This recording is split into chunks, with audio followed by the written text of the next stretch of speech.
कोयता गँगकडून पोलिसावरती हल्ला झाला होता। या हल्ल्याच्या निषेधार्थ राष्ट्रपती आंदोलन करणार आहे। पुण्यामधील जिल्हाधिकारी कार्यालयासमोर हे आंदोलन केलं जाणार आहे। तत्पूर्वी या संदर्भात बोलत असताना अजित पवारांनी पोलिसांवर झालेला हल्ला दुर्दैवी असल्याचं म्हटलंय।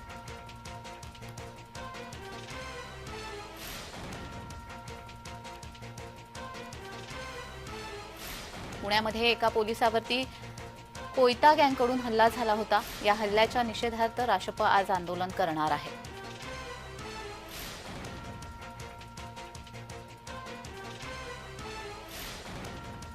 पुण्यातील जिल्हाधिकारी कार्यालयासमोर हे आंदोलन केलं जाणार आहे। तत्पूर्वी अजित पवार या संदर्भात बोलत होते। यावेळी बोलत असताना त्यांनी पोलिसांवर झालेला हा हल्ला दुर्दैवी असल्याचं म्हटलंय।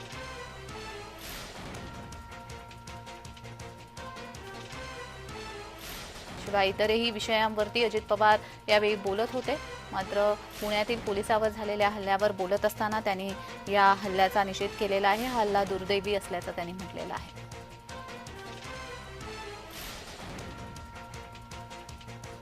हल्ल्याच्या निषेधार्थ राष्ट्रपती देखील आंदोलन करणार आहे। पुण्यातील जिल्हाधिकारी कार्यालयासमोर हे आंदोलन केलं जाणार आहे। कोयता टोळीची दहशत ही दिवसेंदिवस वाढते आणि सामान्य नागरिकांना याचा त्रास होतोच आहे। मात्र आता पोलिसांवरती हल्ला केला गेल्यामुळे नागरिकांच्या सुरक्षिततेचा प्रश्न देखील ऐरणीवर आलाय। या हल्ल्याच्या निषेधार्थ राष्ट्रपती आंदोलन करणार आहे।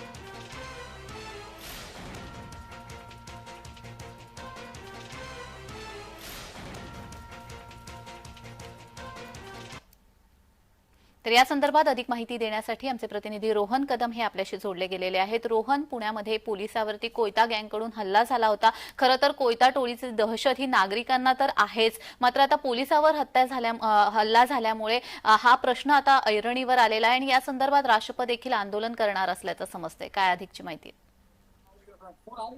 अगदी बरोबर आहे, कारण सातत्याने कोयता गँग जो आहे तो पुण्यामध्ये सक्रिय होता आणि त्याच्याकडून अनेक घटना ज्या आहेत त्या पुण्यामध्ये घडत असतात चित्र आपल्याला मागील अनेक दिवसांपासून पाहायला मिळत होतं। परंतु काल वानवड पोलीस स्टेशनचे एक PSI जे होते ते कारवाई करण्यासाठी गेले असता त्यांच्यावरतीच एका टोळीने जे आहे ते कोयत्याने हल्ला केल्याचं पाहायला मिळालं आणि यानंतर आता मोठ्या प्रमाणामध्ये विरोधक देखील जे आहेत ते आक्रमक झाल्याचे चित्र पाहायला मिळत आहे। कारण आज विरोधकांकडून त्याने आरोप झाल्यानंतर आता राष्ट्रपती जे आहे त्याबाबत आंदोलन करणार आहे। जिल्हाधिकारी कार्यालयासमोर हे संपूर्ण आंदोलन होणार आहे आणि या आंदोलनातून गृहमंत्र्यांनी जे आहे ते राजीनामा द्यावा अशा प्रकारचं मत जे आहे ते त्यांच्याकडून व्यक्त केलं जात आहे। कारण का जर का पोलीसच पुण्यामध्ये जर का सुरक्षित नसतील, त्यांच्यावरतीच जर का अशा प्रकारे कोयत्याने हल्ले होत असतील तर नागरिकांचं काय, कायदा व सुव्यवस्था जी आहे ती बाधित आहे की नाही अशा प्रकारचे प्रश्न जे आहेत ते त्यांच्याकडून विचारले जात आहेत। त्यामुळे गृहमंत्र्यांनी याबाबत जे आहे ते राजीनामा द्यावा यासाठी हे संपूर्ण आंदोलन जे आहे ते थोड्याच वेळामध्ये जिल्हाधिकारी कार्यालयामध्ये होत आहे। जी जी, या